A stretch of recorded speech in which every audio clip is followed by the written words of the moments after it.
Hello, everyone. This is Tom Fox. I'd like to welcome you to episode 143 of the FCPA Compliance and Ethics Report.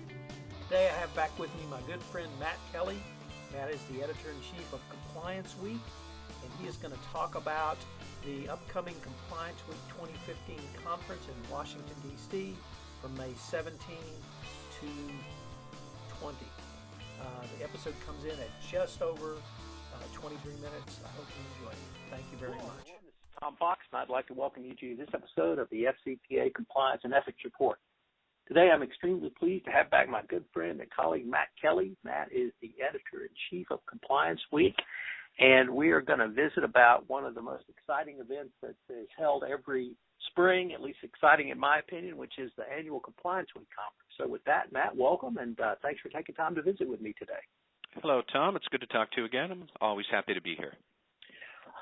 Matt, one of the seminal compliance conferences annually is Compliance Week, and you've had it, I'm not quite sure how many years, but I've been attending for at least 10, I think. Mm-hmm. And I've been attending for 5, but I wanted to visit with you about this year, some of the highlight keynote speakers. You've come up with some additional innovations. So with that, why don't you give us your thoughts on what we could expect this year? Sure. Thank you, Tom. So yes, as you mentioned, the 2015 conference is actually going to be our 10th anniversary event, and we're very excited about that. And certainly if anybody listening is interested in attending, the where and the when of it is that it is this May 18, 19, and 20. It's 2.5 days. That is a Monday through Wednesday morning, and it's in Washington, D.C. at the Mayflower Hotel. And if anybody wants to learn specifics or to register for it, it is on our website at conference.complianceweek.com. But that's just the details of it. So what's going on our agenda this year? We are actually pretty excited that getting to that concept of the 10th anniversary, a lot of the sessions we will be looking to try and figure out why some of the compliance and audit problems we discuss are so intractable, and some of them are still the same sort of issues we talked about back in 2006, the first time we had this conference. And we want to get at why are we still talking about these problems? Why are they not easily solved? That would be things like developing a good strategy for implementing IT systems for governance and risk and compliance. That's one. Working with third parties and how you manage them. That certainly is another one. And communicating with your board effectively. I remember that was one of the very first sessions I ever helped to lead at Compliance Week back 10 years ago. So we've got sessions like that. Really what we try to do is on our keynotes and on several of our sessions, we look more at challenges of being good leaders in your organization. So one of our keynotes is the CEO of Tyson Foods. His name is Donnie Smith. I always think that CEOs do have a lot of the same problems that compliance and audit executives have. It's a lot of herding cats, really, and getting lots of people to listen to you and to understand why what you're telling them is important. Our audience, we talk about good conduct, and when you write about anti-corruption, it's the same sort of thing. But CEOs have that problem one order of magnitude larger as they worry about product development and marketing and finance and good conduct. So, he's definitely a good one to have. And one of the other very cool sessions I think that we're going to have is happening on that Wednesday morning. It's about how compliance officers can step into the role of running a compliance department, not necessarily building a compliance department from scratch, not being the first compliance officer, but more when you come into a pre-existing compliance function at the top of it. How do you understand that, okay, what I'm doing now, this is my course I want to take. How am I doing 12 months, 18 months into it? For that one, we've got a panel session of CCOs from Ford, from MasterCard, and then also from the Haier Group, which is a large manufacturer in China. This is the first time we've actually had a Chinese company speaking in that sort of a role at Compliance Week, where their head of governance and internal control He's been on that job about 18 months. And he's going to come and talk to us from a Chinese company's perspective. How do you run an organization? So we've got a lot of ideas like that. They're very, I think, very exciting. Something else that we do a lot is have regulators come and lead small workshops about how my audience and your audience, how they might work with regulators in some sort of investigation. So we will have the two heads of the Justice Department's Cybersecurity Division. They'll be leading a session on how companies might work with them. I think they want to try and convince companies it's okay to come to the Justice Department with what you think is a problem and to sort of self-disclose a cybersecurity incident. We will have others talking about export controls, which is a very big deal this year thanks to Russia and the sanctions going on there, and to a lesser extent what else is happening in Iran, how that's driving new thinking about export controls violations. And we will, of course, have a lot about the FCPA. We will have the head of FCPA enforcement at the Securities and Exchange Commission. She'll be talking about how she's working on enforcement and how you guys listening to us today, how you might work with her. We're hoping to get somebody from the fraud section to join us there. So it should be an exciting sort of an event. We've got a lot of different ways that we're looking at ethics and compliance and how you lead the function. That's what our conference is about. So, yeah. Matt, one of the things that's intrigued me is you've always had what I've called levels. And by that I mean you have a keynote speaker, and you detailed some of those folks. Mm-hmm. Then you have large or presentations to large groups of a topic of interest, but with a deep dive focus. So it might be audit, it might be code of conduct, it might be training. Yep. You also have conversations, and those are, I hate to use the word intimate, but those are certainly smaller groups where it's much more free-flowing. Can be a Q&A, it can be a focused discussion. How do you merge or meld those three, and what does that sort of those types of presentations bring to the event? Well, I think that the conversation sessions, which that's what we call them formally, but really they're all very much like intimate workshop sort of settings. They are usually around 15 people, and we do cap attendance at right around 15, and we hold them in small rooms deliberately. And we also generally restrict attendance to those conversation sessions to in-house corporate compliance and audit executives. As much as I love the Big Four or the audit firms and the law firms and the consultants who are very knowledgeable, we do try and create a safe zone where the companies struggling with these issues can sit around and basically say to each other, here's what I'm doing and I'm struggling. What have you found? What lessons have you learned that work well? What lessons have I learned that I have learned the hard way that I wouldn't recommend, and spread around and share learning like that. As you said, a lot of what we'll do is we will have, say, a keynote session, which we will, from Leslie Caldwell, who is head of the criminal division at the Justice Department. And she'll be speaking Tuesday morning, and she will talk a lot about the enforcement priorities she has. After that, we will have a session, a panel discussion happening later on in the morning, actually still on Tuesday, about how companies might conduct FCPA audits of their own operations, of third parties, how they might do that at scale, which is not an easy thing to do. And we have several people from Baker Hughes coming and talking about how they have developed a good approach, and we'll have some others talking about that as well. But that's at a larger room, and there'll be a discussion. It's always lively, even in the large room discussions with 60 or so people in the audience. We try and have a lot of Q&A there. But then later on in the day after that, still later in the afternoon, we'll have another workshop for anybody who might have heard Leslie Caldwell or who might have gone to that FCPA audits session, who really wants to sit down and talk about how they try and do this on a tactical, daily basis. Maybe you've got great software for it, but you've got no support in your business units. Maybe you've got a lot of support and you've got lousy software to track it. How do you get those problems solved on a very practical basis? Nobody wants to admit it in public, but plenty of companies will say in private, my audit committee won't give me the budget. My emerging markets chief isn't really interested in this.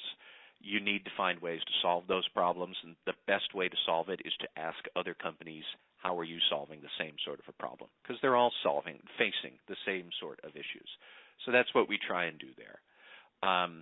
One other item that we do have for our workshops that's probably worth mentioning is we have workshops dedicated to doing business in specific parts of the world, and we'll have leaders of those workshops and conversations who've got a lot of exposure to and knowledge about those specific parts of the world. They're not any big surprise. We have conversations about working in India, working in China, working in the Middle East and Latin America. We don't have one for Europe this year because we have our own European conference happening later on in October, and we can talk about that some other day. But doing business in other parts of the world and how you can navigate even just penetrating the local regulators there, working with your local employees there, working with customer bases or resellers over there. And we have a lot of sponsors who also like to run demonstrations of their software, much of which is very impressive. And they run them in those small workshops as well. That brings up another point that I think is, in my mind, as an attendee, is a key component of Compliance Week, which is the vendors or the sponsors or the service providers that are there at the conference. Mm-hmm. And my first observation would be the layout that you have at the Mayflower. It allows really an integration of the sponsors, vendors, suppliers into the conference because you get to interact with them as you're going to and from sessions, as you're going to and from getting cups of coffee. That struck me as one thing that's always been a very useful and helpful part of Compliance Week. Is that by design? It is, actually. The Mayflower Hotel, for anybody who has not been there, is structured as all of its main ballrooms where we have all of these sessions. They're all on the ground floor, and they're all off of one main corridor. And back in 2006, we scouted all over Washington, D.C. to find some venue that could let us do something where we have a rather compact and intimate layout like that. All of the sponsors we have, and we have only 12 or so in any given year, they're all lined up along that main corridor as you are going to various places to talk about various issues. So you can hang out with them, you can wave at them and dodge them if you don't want to talk to them. You can come back and circulate with them later on. They get to show off what they are working on, and some of them are doing some very impressive things. And we tend to work with sponsors who don't have any particular product to sell, more that they are selling their advisory views and services. All of the Big Four are there. DLA Piper, a very big law firm, they are there. And we have some software vendors who sell a range of services, and they're not there to make a quick, close sale. They're there to really just talk about interesting things they're doing. And so you get to circulate around them, and you get to talk with them at your leisure, and they get a very mixed and blended presentation and experience. I attend a lot of conferences. One of the things I've come to appreciate is the flow of the conference, not just in terms of how the presentations work, but what you described as is everything in sort of a concrete or an area that allows you to flow to your designated areas for presentations, yet work with or be a part of or interact with the sponsors that are there. And that's one of the things that I certainly appreciate about Compliance Week. But the other thing that you touched on is the sponsors there, of course, they're product sellers or service sellers, but they're also part of the educational process. Mm-hmm. And I find it extremely useful to have them there to help be a part of the solution for compliance. And they're very open about being a part of the solution. They are. And the way I like to think of it is that for a lot of them, I'll say the Big Four audit firms, because we have all Big Four as a sponsor this year. You're not going to stop by a Big Four audit firm, pull out a credit card, and buy a $500 worth of Big Four audit support in 5 minutes. That's not the way they work, and it's not the way that companies work with them. It's more that they are, they sell big ideas and big products at extensive engagements, and they bring a lot of intelligence to what they're trying to discuss and present as their views on corporate compliance and ethics. So they're there more to show off their latest thinking, and let's be honest, a lot of the vendors do some really impressive thinking about this. And that's one of the things I like. I know that Deloitte, for example, is going to be presenting some survey research that they have worked on over the spring. I know that PwC is going to be discussing some analysis on the new rule for how you recognize revenue. That is going to be a big deal that companies will grapple with for years. We've got other firms that are presenting, not anything in particular that they want you to buy. They just want to know that they are good and intelligent, thoughtful partners here, and they're doing this not only for commercial interests, which we all are, but for the love of compliance and advancing the ball a little bit further down the field, that everybody can make this a more interesting and successful profession, no matter where you are on it, what side you're on. There's two other things that I find make Compliance Week, the annual conference, unique. The first one hit me at my very first conference, and indeed the very first keynote speaker. And that was when you had Lanny Breuer speak. Lanny Yes. Breuer, former number 2 at the Department of Justice. And, of course, he had prepared remarks in text. But after his prepared remarks, he sat down with you in a very intimate setting of a couple of couches in front of 500 people, and he really opened up to you in a way that quite frankly, very much surprised me in terms of his thoughts about compliance programs, some enforcement ideas. And I always appreciated that because I felt like I was getting some really significant information. But the thing I've always wondered is, how do you get that type of government official comfortable and open to your questioning in that sort of setting? Well, I think that we just communicate with them in advance, and we're right there up on stage that there is no need for any sort of gotcha journalism for what we are doing and the problems our audiences face. Conducting an investigation into anti-bribery, that's difficult for a company. And I don't think it's news if I present to Lanny Breuer back then or Leslie Caldwell, which I will talk with her this year, say that a lot of companies struggle with how to work well with regulators. And a lot of regulators are not necessarily crystal clear in what they want from companies. They've heard that before. I think they know that that is true. I think they have a certain vested interest in maintaining their flexibility about how they might handle an investigation, and they need that.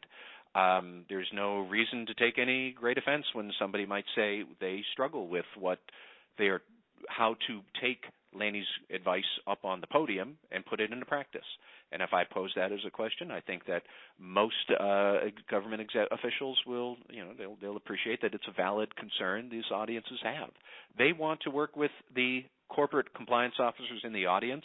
They want to work well with them as much as the audience wants to be on the right side of the regulators. It is a two-way street, and there has to be a certain nice respect for each other's point of view. I don't think it's anything great or difficult to bring that to the conversation.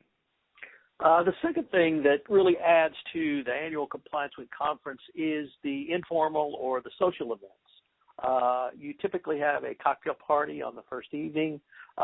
There's a breakfast available. They're both in large rooms that certainly lend themselves to walking up, introducing yourself, saying, hey, can I sit down at your table and eat breakfast or something? And that can be as useful or as powerful really as any other part of the conference.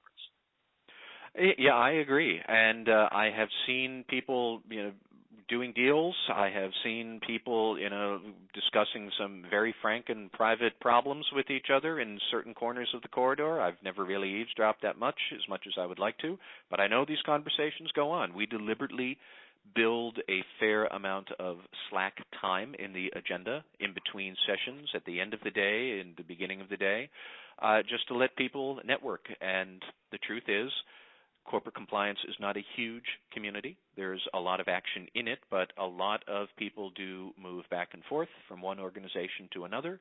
They have a lot of different experiences in specific, but they tend to have a lot of the same sort of experience in general. A lot of them do grapple with the same sort of problems over and over in slightly different ways. And there's a lot of wisdom that this audience brings to the event every bit as much as the speakers bring to the event. And we're more than happy to structure the agenda in ways that let everybody share their experiences formally up on stage, informally at the bar at the end of the night. There's plenty of different ways to do that. So long as good discussion is happening and everybody is getting some value out of it, frankly, I don't care how it happens or when it happens. I just want it to happen. I've even known you to perhaps have a beer or two at the end of the night in the bar and hold forth there as well. We often do that, and I am always happy to encounter a compliance officer at the bar. I think they've renamed the bar at the Mayflower now. It's called J. Edgar's, and you can often find the Compliance Week staff there at the end of the conference days. Matt, we're running near the end of our time, but I was wondering if you could summarize again if anyone wanted information or needed to find out about the conference, how would they do so? Sure. You can start with our conference website. That is at, our full website is complianceweek.com. The conference website is at conference.complianceweek.com. We have our working agenda there, which is now pretty much full. We have our list of speakers, which is at this point, I think, 60 or 70 or so that we've got booked up. And if you want to register, I can say our rates will go up at the end of March, and then registration will still be open clear up until the event happens, and it opens on Monday morning, May 18, and it will be all day Monday, all day Tuesday, May 19, and then Wednesday morning, May 20th at the Mayflower Hotel in Washington, D.C. So certainly, anybody who's interested, we hope you do register. If you've got any questions, you can always track me down at Compliance Week. I'm mkelly@complianceweek.com, and we can take things from there. But we'd love to have as many people as possible there.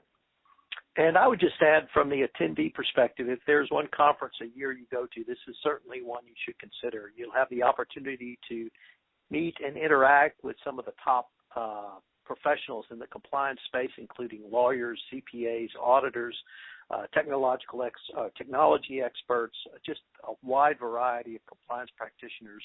So if you're starting out or if you're a 5 or 10 year compliance practitioner, this really is a conference you should consider, and it's put together in a place that lends itself to those types of discussions. Then that's certainly something I've come to appreciate. And finally, the Mayflower will cut you a deal on the rate if you tell them you're with Compliance Week conference, so there's no reason not to stay there. So with that, Matt, I greatly appreciate you taking the time to visit with us, and thank you very much. Thank you, Tom. Have a great day.